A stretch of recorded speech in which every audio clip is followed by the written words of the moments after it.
yema obi bi akwa aba from the West Coast Television and so yankopon adum atumi aso yeso ya ba betena sa agode mu nsem kakra ye de boabo na ye ba beso mo na Ghana Black Stars ekopi mu ekobo Chad ebo Mali ye wie nsem bebe na eboba sports minister edi enkomo say Black Stars of Ghana head coach and the Otuado sabi opening say coach sanso na former majority leader honorable Osechi Mensa Bonsu enso na no ato sansem no mu ye bedi mu nkomo Otuado o deserve say Ghana ye de no ekọ World Cup 2026 was US of Mexico and Canada no anase yentime for no sin chen for coaches for and for mo enko obi nso say head coach ebe ya de a ne assistant coaches e kan ho bi nte ebe yanka John Pentel and Desmond offense nka yi omun sin chen na yentime for coaches for yentime embra na ombobo Otuado this and many more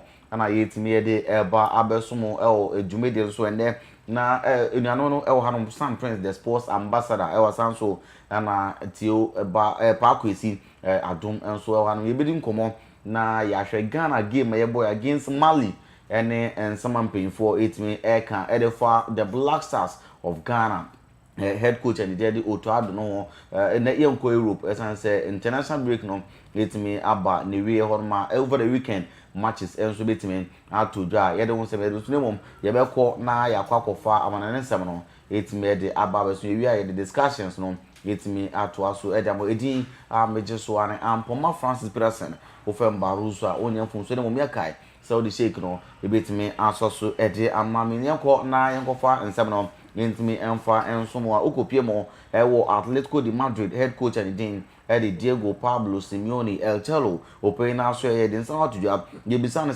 na eba ne sen na sisi a ayi se o se go a na wa drop akwa akogire na o defend na Diego Simeone se enfan tudwa se bo a omo elbo no ya tia or texting the players na catch mo say match ye kom no o se go a mesremo a monsan mochi enkonko pie mo wo hona mo go defend and so ene ensama open ni den Diego Pablo Simeone atuja na o say ya dia teams bebe na hon ma o se go back a o mo bo games pa do pa hon mesan Barca se go back o mo miam ho bobo sanso na bo ko den Liverpool Arsenal Man City o mo na o se goals a mo etimi ebiom ho bobo na last season almost 113 goals until we on defensive ben man so opening day Diego Pablo Simeone and so at the 8 me no we no na ye ko bisa ne say na opening Diego Simeone Jana El Coso on La Liga ni ye fancy players bit say Abrante ni Jane ngare Rafinha Lamine Yamal Sancho Lewandowski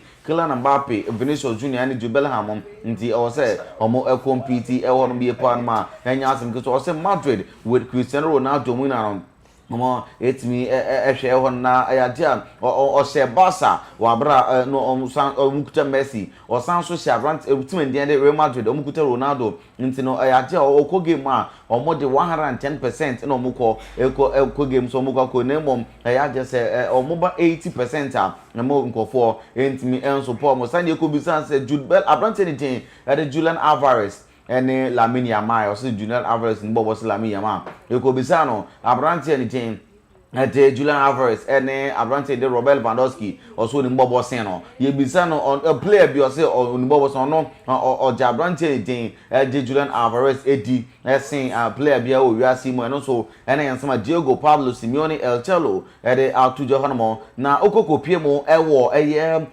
CBS Sports so a ene o metia confirm so ababo ndin educate escort Samson Thierry Daniel Henry Jamie Carragher ene Michael Richards anko fo ina no de obobo papa kakrom Abrante de Thierry Henry ende omo makani an no match that man papa biasa o se omo se ende omo no medi djuma na wa Champions League discussions are obetimi atodwa this season na no so yede sansa no yetime yede Elson mo tumede so ende na okokopie mo Manchester City reporter Urban HM de Omama Mush Abrante no yetimi asafa knee ligament injury na Abrante no yetimi asafa nti Abrante njem de Omama Mush kopie mo Egypt no Abrante na akwa kopra okwa nchen kakra ehon na ayajam this weekend match Manchester City ebebo against Manchester United Manchester derby no no enya Abrante de Omama Mush ebetimi akwa kopie menti uko Facebook uko screens no so Mama Mush na ekuta crutches but that's what made sense no yet me the elsum old made so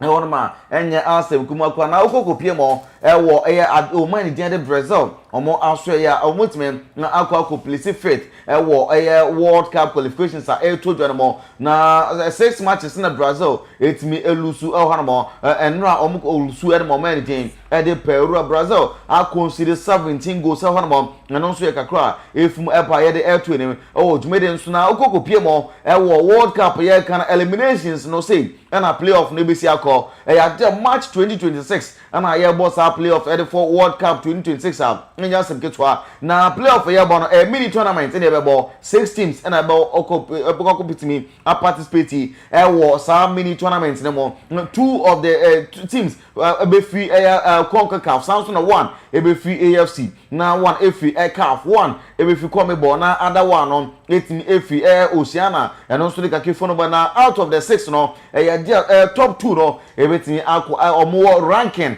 papa Africa no na say US no betimi akọ pie mo ho no sanso na ya other 4 na aka no betimi abo semi finals no betimi ahwe na top 2 betimi aba groups no no etimi qualify akọ pie mo World Cup no me sanso no yetimi ye the L2 no jumede nso enne ewie na akọ pie mo former Premier League referee David Coates opin no na yetimi suspend ne mom reporter pan mo dia opponent me akokodi nsembo ni bi man painful na akokopie mo court ntia me adoma opponent din David Coates ono 43 year old no okokopie mo no magistrate court no Nottingham ho na okokopie Thursday nyama mo chena na first year no pass na ensema ye de born no yes open 8 men akokofirm akolabia sebe eni say ofirm ho na no so na report kakra ba ye de L2 no ojumede so yes sa video no so obi koye bia obi a ebia rape case bi ato no sa na so obi a ya sexual ya abuse no na yetimi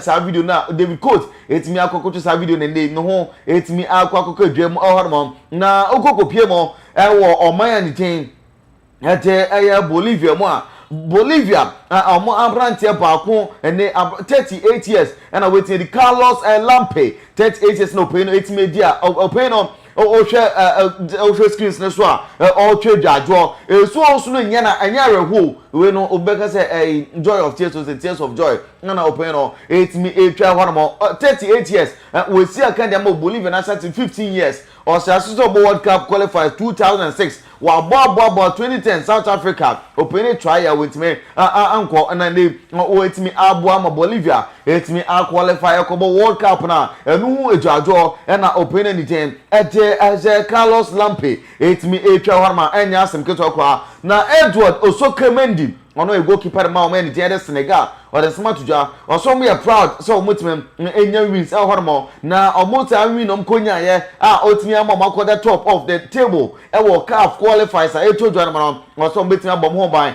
na 2 matches aka no o mai romo ho etimi enya 6 points no e de go mo atenamo na bibia etimi akon kan de mo man din the Senegal no so ne sama ifon airpa na uko Verde World Cup qualifiers tojo Cape man no ade omo so album hu maden pa na Cape Verde omo edikan omo group Cameroon mu no omo na edikan omo sin Cameroon 4 points omo kuta 19 Cameroon ekuta 15 na eno na ukopem Cape Verde nra enije be hot enyansem ketoko Cape Verde stadium nra the Blue Sharks omo timi enya victory horma ono enyansem keto no ka say de omo nya 3 points no metmen na qualify give to bet me the other picture na to so am near hwe the course stay the horma enya ansem keto nkiti uko Cape Verde for no World Cup no mo person be ko bi omo nya 3 points no mo dey qualify akwa mo World Cup mo no so ne sem ka crave for no eba the eto no tumeden so na Nottingham Forest and a reporter me pick them there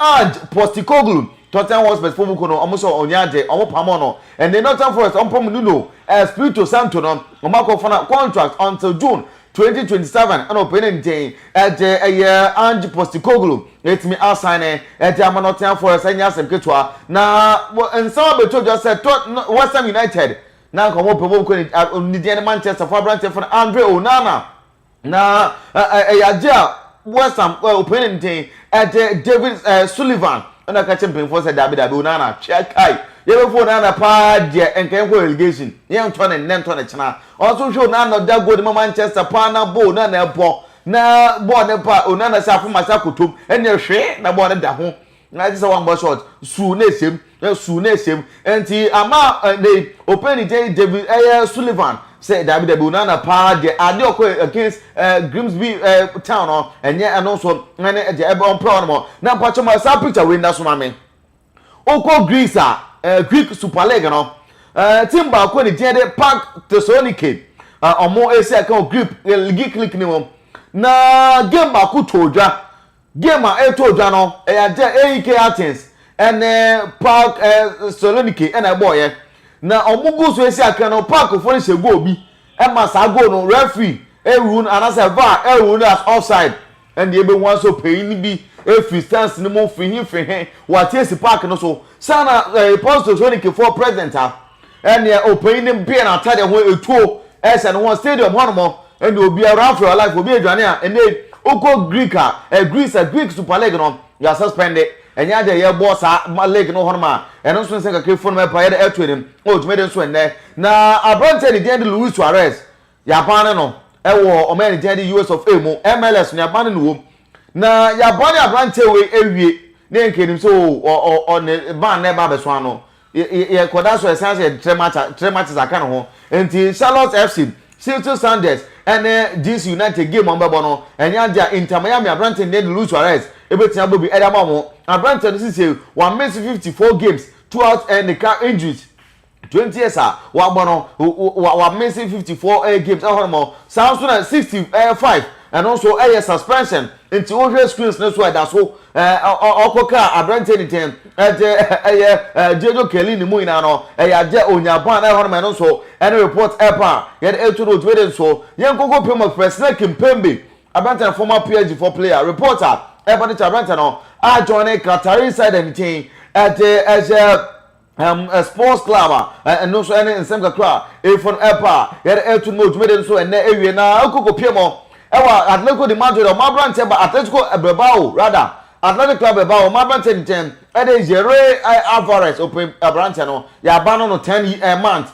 so ntimi insaka esanse omo ekohwe ni moje mu Abrante no ko fo nubone nubone na ko fa this against Manchester wo Europa League no man nei omo etimi apana na Abrante be turn into action April 2026 na Abrante ten Jere Alvarez na be say kan hono Frank James Lampard former Chelsea coach open to me edin duma at my Bristol City na reporter me Coventry the reporter me picking chemu dia Western United almost all palm opening Eddie David Moyes and I said Graham Potter Frank James Lampard now open on 8 number page man at the ammo so any kakra if on my pa 8 men yeah the to know made so na Bayern Munchen almost present anything and then Oli Hoeneß on this matuja or say Abrante ni den Nicolas Jackson wa o join say o sign Jackson bia no boa onya da be sign no ni na ne sem o say Abrante no e wo La Liga omo ensise mu no e wo say Abrante no bo 40 matches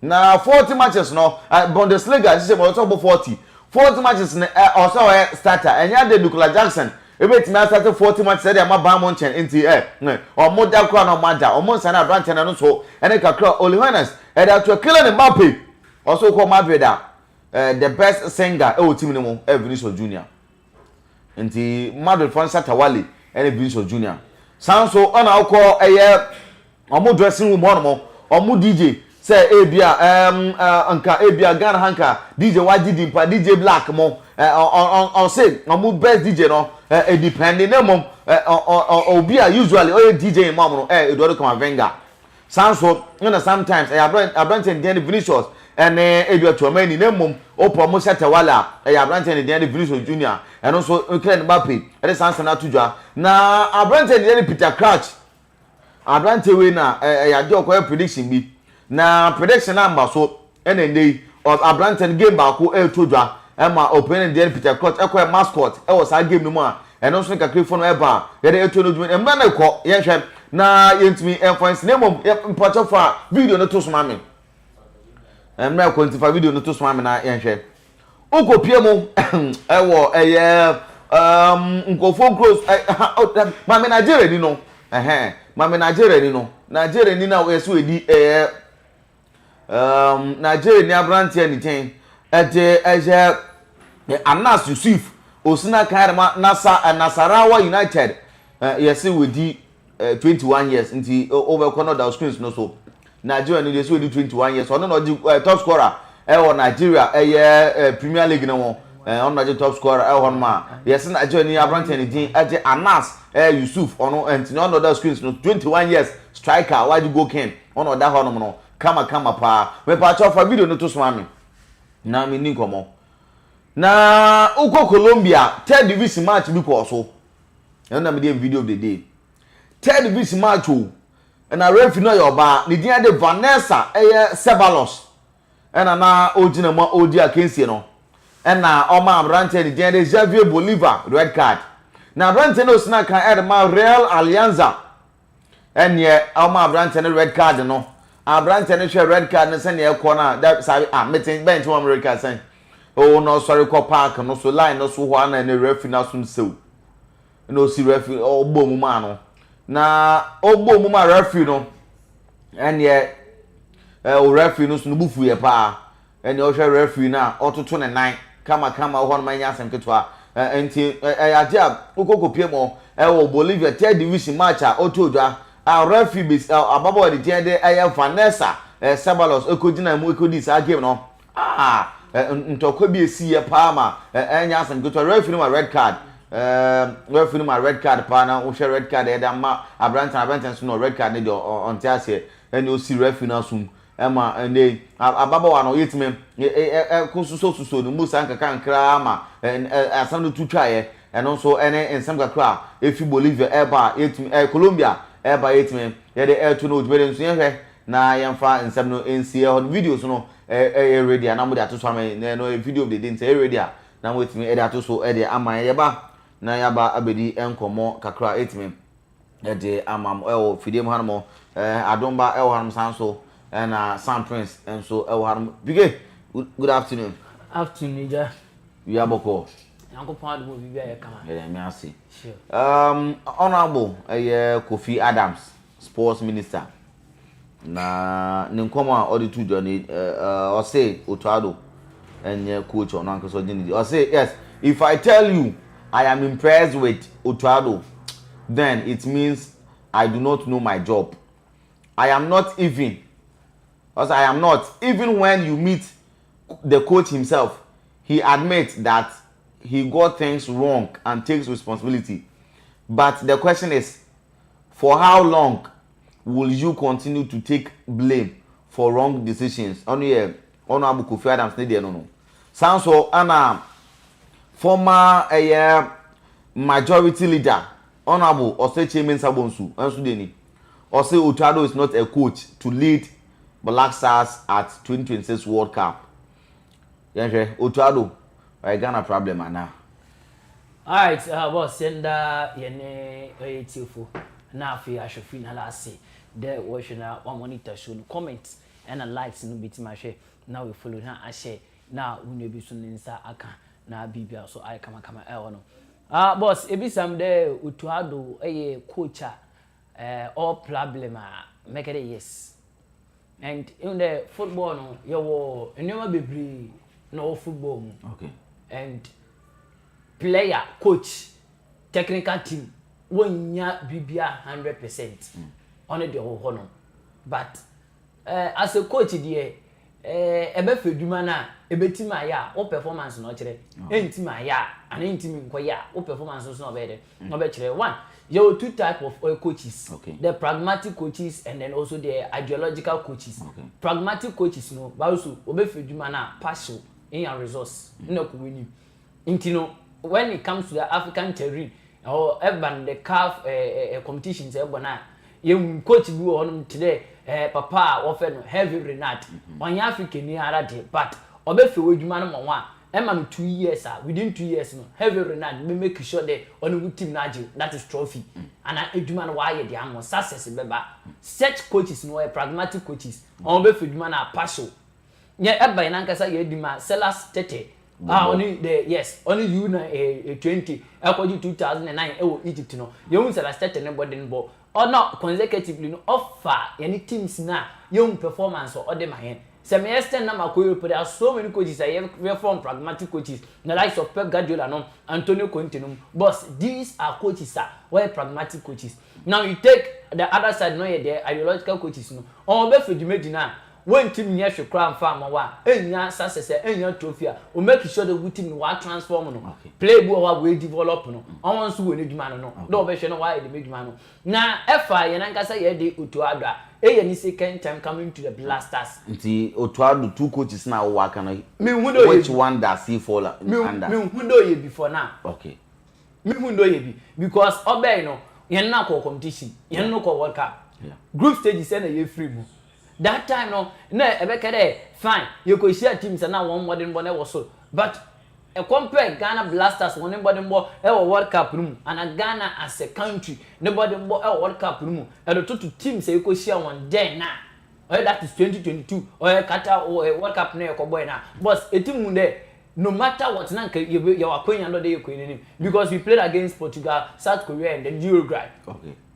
Portugal no being our first match no you so we players no remember the ball born on the day no boss me who there or players now where the major man because then we saw the intelligence of Osman Bukari and the likes of Mohamed Kudus no in our second game you also you or players one more South Korea it was Mohamed Kudus who did the job for us and the last game no you come Uruguay and your man said and after that say do man team ye jo kwan me koi because ye go find the first time around no ye get the oil only for the World Cup in the first game with the Blasters no it was a qualifier against a playoff against Nigeria and ye koi World Cup new year no and koi Chris Hutton by you man meeting man ye any asanso ya be fro now you know the team players most of the players and I mean about 50% of the players are and one call World Cup no these guys are still in the team what I want one koi okay and I go for binu aba coach be able introduce player and obe for player that can team no chere coach no onimade we hu wo player no enti player no leba no onu gi dipa there obe team and onankasa coach no onim kwa obe for that obe manage player no onu chi no for player no more be you've introduced so many guys into the Blaster setup but yes still we are not getting the results okay you know and na yen share down hu no that is a dwuma bi aye be kede for otuad no ye dwuma tide ko isi apia le Sudan no yen man papa ni 10 years yen man 5 years on winning trophy biara mine but performance wise you be mu there players mo one body ball look ni Ghana one performance no improve first na we friend the African Brazil na ye team you possess any team bi lu ba ye nsuo no na ye nim dem adene beba but you are not seeing that enti onye pragmatic also you hu there or ideological coach enti me hu ni there or no nkan now come to Nanka say djuma with the Blasters so far. This is a coach before the game against Mali. Now, ni second stint no, we have 15 matches. We win 5, I draw 5, I lose 5. You know, on paper no, you have a on your sheet. Okay. On your you may be on fire man. And he said, you may be on fire man. Not today. Or am para 15 matches. Now you look at the any shame fire man. Then Nedman and same fatter. Now. Ni games most of them you never pononke team one point or there. You pro coach be Emma Yano no ko or that is World Cup no uncle to add no. Hey one or like game management. Okay. Only how we manage game. The only lead. Young team manage game no in our favor. Only me ye. Into the Blasters bobo ye beshe last minute we better call. We better call ye as a result of substitution be obey and obey course team no. We better call ye as a result of the beer on the pitch, you know, technical or tactical issues be and reasons be another change be one koye ebone ye ko lose. Say yen share ya what better call na. Ebone ye what game na the die embers of the game na opponent na share into only one. Two, nankasa man management. How would manage the personals no kita no the playing body. Also me hu the papa don. Oh ye as a coach, boss, aside there to no technically and tactically no you there to me manage the player to get the best out of them but otuado be for Blasters no you the Blasters and fighting spirit no form and fighting spirit we will form or the kind of relationship between our coach no and afi no or that is all players no and a personals na and when you juma no enti no ye be say won there and otuado be ka kire kwan be no for on guys no communicate moral be no the guys no going into games no motive ben adwen ben cycling ben or my bless no e mo do game no now you see our blasters players playing the game and the time we lead another one shake go no cramp no now blasters players wife we feel so relaxed. And a coach at that moment will be on the pitch. But young great coaches, Joseph Guardiola, no, Jose Mourinho, no, boss, and they are very demanding coaches. And one day, on the day, no, or push players in MOA, Jumano. But in our side of the story, no, boss, everything is not like that. Or to have no, you would them, you would not them. He could be a good person for another job. But they only the end to the World Cup. I'm a success, but I don't see. Well, I quite remember one of the press conferences. So we could be saying and say he's better doing scouting than coaching. Oh, exactly.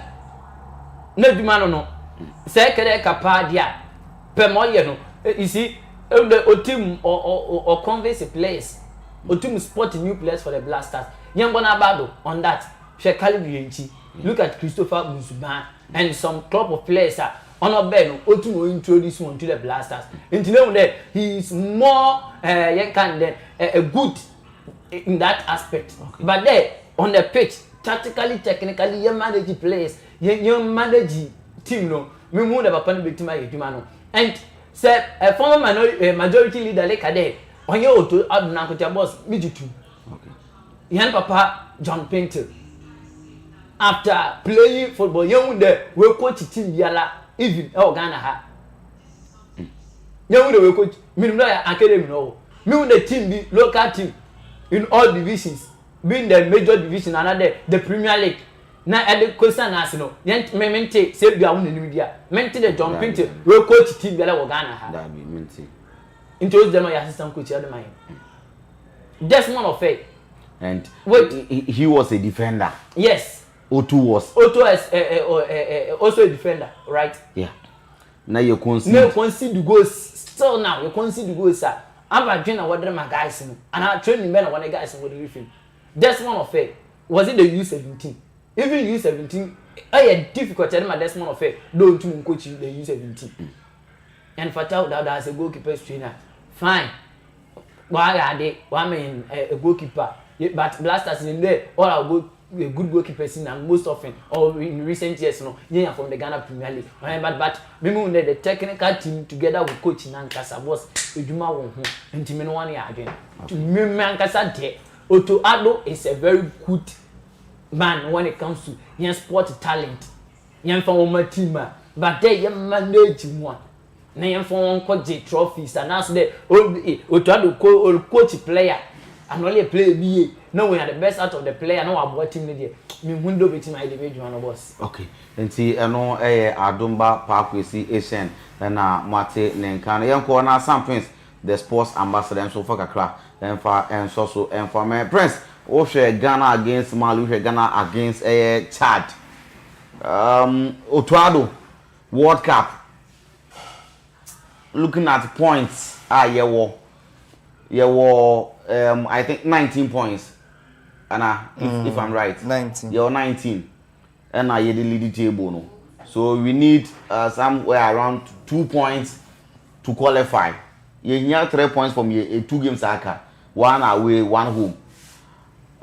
Otuado, even if he qualifies, Black Stars performance, should he be the man to lead us to the World Cup? Well, Sheikh, yeah, my telephone now come back West Coast Television. Now, I've been in Chechobia. The BBI said they were like, and I was no comment. Now, BBI air code. Bariso, you be saying one day, how consistent is the call up of Otuado? Say, quote me, Pado, build a team. Even the call up, we should have a consistency in the call up. And that alone can build a formidable team able to be a World Cup and any competition be a bubble. You me say one day, proud going to the World Cup and Adomele Kano. Players are from one. Don't want in the situation say we good work Blasters no.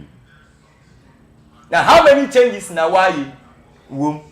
Proud to the AFCON and you one ko ye. You me say one day, players are work AFCON. How consistent are they in the rest the Blasters? Eba Mohamed Kudus, Eba Thomas Partey, Aba Alexander Jeku, Aba Jordan Ayew. Sheikh, And to me, now them but 10 solid players are were consistent in the Blasters for the past 3 years. But now you're with team I offer the Blasters in a effort. Sorry, effort. Other coaches now over now. Now you were consistent players automatically. Bariso, Elbo Afcon, Ghana Buffre, that is John Pinto. Ebenya John Boy bi wo ho. Ebenya Jonathan Mensah bi wo ho. Ebenya Harris Nafu ni bi wo ho. Area Eben Fifi wana ye yin bi na ke Benya Michael Essien na adi bi consistently they are there. No large man bedu. They are there. Into no day in and day out, you know, everyone will be set up day in and day out, you know, while jolly with their friends. Connection understand the territory of the game, philosophy, BBR, elevate among this club of players. You be saying out there, F Blasters in the last 3 years now, one center pair. Hey, Dan Amante in a Joku Edifruwa. Aba center pair in a while consistently in the Blasters. Tactically on the board from Mfepete Pepe Ghana waje that is what Afcon Beno yakade waja Afcon Bariso yenko tactical yenko the lineup the build up of Blasters. Say about match tactically on the notice board no yenhwe lineup what the back. It's either we go with our traditional 4-4-2 formation, or we play our 4 midfielders. We have 2 pivotal, that is pivotal defensive midfielders. Then Ebenya, that is them 3 attackers. No, then Asamoah up front. Mostly in Tiabaka, a 4-2-3-1 formation in a Blasters. Na mostly Nankasano yata bopa. But Eshe. Coach often Otuado in need 2 matches now, but against Mali and Chad, Yemi said he went for a 3-back. 2 tactical matches now going in now, hoping that that is left and right wing backs now. One more join attack, he is hoping that Obebutu goes. But when the tradition is there, in some tradition, you see these players. The reason to America there tactically was poor on that 2 games in the Bariso. What be fear when these players so what be fear of Europe no be fear. One kasa go through the obepra. That is the first thing. Game yababo training yabaye but you through there ye be because one cement in the position was Tottenham Hotspur. One cement in this position was I foresee say it's not about the position was because maybe Bariso me dey for how can say maba. One cement in the place we say oba no bobo with ahode na we expect the unfair shame no so pra na so be shame na so to me perform more than more oya ma wona automatically we lose the position. That is 1. 2, Opera, Ghana and Akasano. We don't know how to treat players. Yato inside the Afro one when you're injured. Yes, Jerry are coming home. And then Papa will retire. But Nieka or one of the prominent players na Blasters yen. Intino, player no Olebano. You play according to the tactics. Open favor players and one stress won't be breed. Now, anybody 3-back, definitely, the left and right wing back now, we push you attacking. Definitely, or they will recover, and with the speed and more, then in a way the bedroom air. So, tactically on the board now, but Mali against Ghana. Okay. Around 68 minutes, under Ghana was a goal. Mali was dominating. Tactically, Obio on your coach will know that at that particular point, 1. And here wingers were very, very creative. We want to watching, we will speed, we will pace. That is 1. As any technical coach, another will be your eye for football, Bianu will know that at that particular point in Mali, what to one kind of wall mount pressure. No, you need players that one defenders now want to join the attack. No, and I want more for us that want to join the attack now. Obama whoopon one, watch one, or they keep one busy. So 2. You have 2 quality players. They were very, very dangerous. One is Jordan Ayew and one is Mohamed Kudus. These are typical club of players. Say Ejana Kutimpo center circle. Next say Emma the ball. Other 2 defenders they can make good use of their ball. Jordan Yobia is either you foul him. International Premier League, the most foul player in the Premier League. No, see that can to foul. Mohamed Kudus was more than our pace on mention. Over to the ball near remarkable.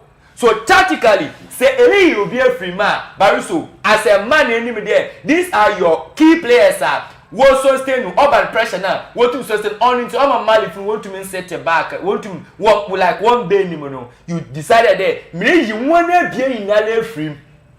Now, you be saying around 65 minutes to 78 minutes to 80 minutes, how was Ghana suffering? Until there, only Joseph Penton and Kama Suleiman Bayer won't make it incursion there. So we just one more version one. On put on my Mali, no, what setting a kind of chances I will create, no, in a want to mean create. But if you ask me as a coach, say, and to read the opponent, net tactics, you are not called a coach. Because, say, Yako World Cup, and I mean Brazil, no, make us a color Ancelotti. Now Ghana has a Brazil one. Vinicius Junior no amount of pressure. Now say to read Carlo Ancelotti now again. To read Brazil football now volleyball no. And when I want for the one should go. To me tactical changer. Over to more sustain the pressure now. I mean, this is not a coach able to account on him. Near the World Cup. It is a sports minister from where there. He doesn't even believe him. Pariso, it is clear. Intermeasures tactically, Mamo need his situations at Wakwakosi. Now you against Comoros. After the Comoros is 1-0. Today, Madam Bakeno. So Obia and Shebidia, you see the game as a free flow game. But the game management, you manage the game. Na yenya victory. Ye manage game na yenya victory dey. Pariso oye tinde ma coach Otuado. Okay. Inti se coach Otuado say etine be ya Daniel so na wa sack na. Me personally na kasa no. Me wish there we will get a coach he's well tactically involved. He is what e go back there wa qualify na World Cup kwa jini no. Ni e be sack. But if you have a coach so bisu boy man I can playoff no obejini din. Thank you. Into say a coach and to read the playing style or the style of play of an opponent. Enyenelo ba. Where you see, in the day make the Yama James Akwesiapia Kosudan why am here. Akwesiapia on nya crown, he can read the tactical style of play of an opponent. Anything else say up on it. Now watch in front and back no because they can read your tactics. Momo Bia and Dada no there. About the materials, we don't have the materials. We have it. The quality is there. But your coach blend these materials together. Then how to use them, how to manage them, and we need a consistent collab. Bariso, see a period World Cup yakobo bra. Memo assignment, coach Morocco, one setup what the other one qualifies. Almost 15 players. I back at the way starters. And what that is the Morocco national team, you know. Each and every day where you call us to be of round. Each and every day be where you call up be time be where you call up be Morocco round. So we pray power for the boy join the squad, you know. Just come and join the squad. Be with the squad because Maya one no. Inti Oban the man, the understanding is there. But Yellow tournament coach na kasa the management staff are within the cheap orders in the players in the day. Well, Sam the sports ambassador also need there or the atu edi am share so far baby Black Stars say World Cup mathematics bi wo ho na e be qualify. Oh, I'm for now the qualifying there. Maybe they ya qualify crazy. Okay. Because now actually na say group na the one na the most or the difficult opponent no go. And team na him there obe hawadwen country obe hawadwen was Mali. We didn't foresee though Madagascar over the last 2 years have built a better side. Looking at Comoros also meeting them in the AFCON and Yama you know, and I want to be a warrior. They also not been that bad. But now in there, Penance, Mali will be our strongest opponent. Okay. We've been able to beat them. Comoros yetimi appoint Central African Republic yetimi appointer maybe when the World Cup they qualified the boss on said that big deal ya qualify be definitely the boys are going to play not because of how good the coach will be on the day. The boys are just going to play to see that they will also be on that world stage. All the almost the big guns or in terms of players we know one the guys will also wish to be there, you know, that one you now going forward, you know, the World Cup and Ankasano, no bueno yabobono, only problem. No, they're not going into this two matches, this international games, you know. Now you that advantage in the day, you will be in Nanka Chede, young corner straight away, and Konya feeling your coach in next game. But we need that is 3 points from the games against Comoros and then Central African Republic, of which I know definitely that 1 year should cry the Central African Republic we are going to win. Okay. Comoros, if you are not better than there. But yes, boss, maybe when they qualify, they qualify. But this is football. Anything can happen. We be able to see, especially in times and at a situation for now. You coach, and the attitude of the players, no, it's not what Ghanaians are looking out for. Because it got to point like this some years back. That was 2014. Your boy Kumasi Egypt for. Yeah. It was nearly younger than game qualify. But this time around, our players one attitude on the field of play. And here comes the case you are seeing our coach also original one man. Any command will be there or on the presence push players and there's one thing all called in the team. And I don't know cause must like assembly and so we testify to it that the atmosphere and then the environment around the team was because I remember Oko Accra Sports Stadium, that was Ghana game against Mali. Sure. France need be the banner koye bring back the DIU to the Black Stars team. And Oshe Sanyamana, it tells you say the guy is seriously needed. Sure. Because there's no leadership. Leadership in the team. Yeah, there's no leadership in the team. True. And before you fans, the captain now on the club team has set example. Boss, this is Jordan is not someone who likes that that's his life. Boss, I know it. But if you could tell, you only game in the CAF, that is AFCON qualifies. Coach was a son now. Wako you na coach when team akasa. No, you see sometimes. And also the match your boy against Mali. Yes, not also the same thing. What message are you selling to the other guys? I wanna a untouchable. No, you blame Jordan. He might have his side of the story. He's also right because to Mankasa Pona Namisha game no. I changes at a point game no my diamo. You're there for now on the Blasters. You talk of Mohamed Kudus, you talk of Jordan Ayew. Jordan Ayew for nothing experience in the team. Mohamed Kudus because he is now the star of the team. We are all looking up to him. Now I see someone being at the same time. Oh no, a captain of the team now with me experience or no. Over the only game never again. And only free man. Who is that guy in the team? Over team why you the major man. Black Stars, when it gets to some point, you see Jordan playing as a midfielder. Sure. Instead of being the attacker. Sure. So I wonder how they easily change him. Yes. Until the coach, the major man now the best son at that crucial moment. He would also have to show some consent. Yeah. Because about just some remorse, yes. There no changes now and they are players. They have been managed by top guys outside world. Because he's passed through a whole lot of coaches. Yeah. What coaches will be for himself. He's also learned something as a player, knowing the tactical aspect of the game.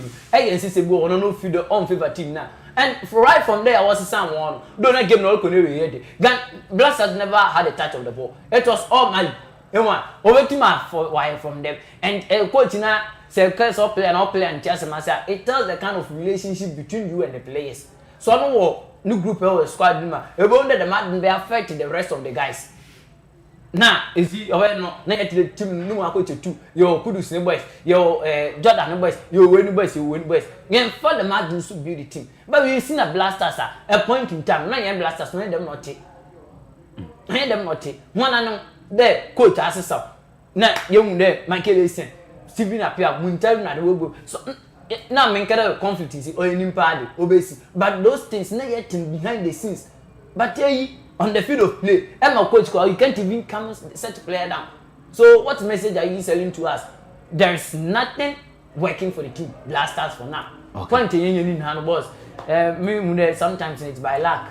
Okay, yes. Prince share way forward Blasters then my team no I papa Bariso today my marker no easy say Otuado na yebe maintain na as I yele ka sports minister like there on Gini di there on the World Cup na no ka no ye coach aye Gini di no aside that no say ye pede ye de no ko World Cup adoma ka bebre but I think that we need tough matches to play. Aside there ya qualify really about them 2 matches na in Bariso we need top notch friendly matches. Okay. It's not about the matter of we don't have money. You can test your boys with Spain. You can test them with Argentina. Okay. You can even test them with France. Then talk about Germany. It is at least you told me these 4 solid friendly matches with your own big boys. Now say believe there at any point in time. No call up no. You take those matches. Bariso ne esunya ade de efem. Yes. We will hide certain things from you. Able to key players ni na de, but at least you could understand their territory, but how they possess their balls. Another how I want build the one ball. And I'm telling you, say according to there any Spain labor. Na say be a left back one ball Kukiela, na one ball Badia. It is the same performance as Kukiela de Bamon on a bad de Bamon. For sure. So what kind of bad you join attacker? Kukiela definitely over game he will also join attack. Lami Yamanum, how our born the Saints Nanobo, Pedri na Gavino, the Saints Nobobo, Mikel Miriam Nanoka, that is the same of style that they will pray. Also, say to me that these friendly matches, next to compete with them. I think they're able more lapses, able more horses. Because before you ever call, I think South Africa, 2010, right? South Africa. You be saying the Ghana first friendly match we played against Netherlands. Yeah. When Van Persie in Van Persie in no. Nigeria coming could go prior. Thank you. Now, Bariso, you be saying after tasting that beautiful match, only any Germany subwebia. Yani Germany boy. And prior to that, group stages you could see Germany. And you be saying that how was our competition? How was the game against Germany? I think through that friendly match, na Kevin Prince Boateng Kupra, German player. Sure. Anyway, so sometimes say your coach in a pede there you are the best, another pede there your players can play according to your satisfaction. Now confirm that as about sabotage you there and yadia. You need to test the best. If you want to win, you have to beat the best to win it. Or if you want to be the best to become the best. Say you pede truly World Cup where you go waste this guy. You look for something better there, Bariso. I think the FA, the Ghana Football Association, the ministry have to sit down, get us solid friendly matches. No, solid friendly matches. Play against England. Play against Spain. Play against Germany. Get yourself to Portugal. Play with them because consistent on several times. They are telling you that they know how to play more than you, and they have been scoring you. Watching. Play with them. Learn something from them. Going forward, Yami Adnas qualify. Next occasion, set teams now. You know how to prepare yourself against them.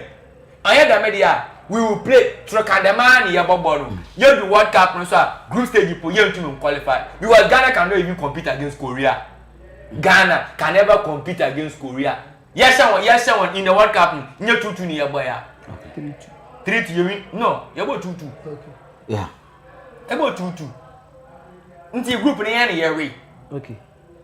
So you cannot even compete until you're better now, you're qualified, no friend of mine. You see, the major mistake, why my young black ones want to form me or half when I went to my yard was the men are ahead to issue woman friendly matches number at that time, you know, or yes, Ghana 1-3-2 against Korea and you really 3-2. But you be there, how was our performance?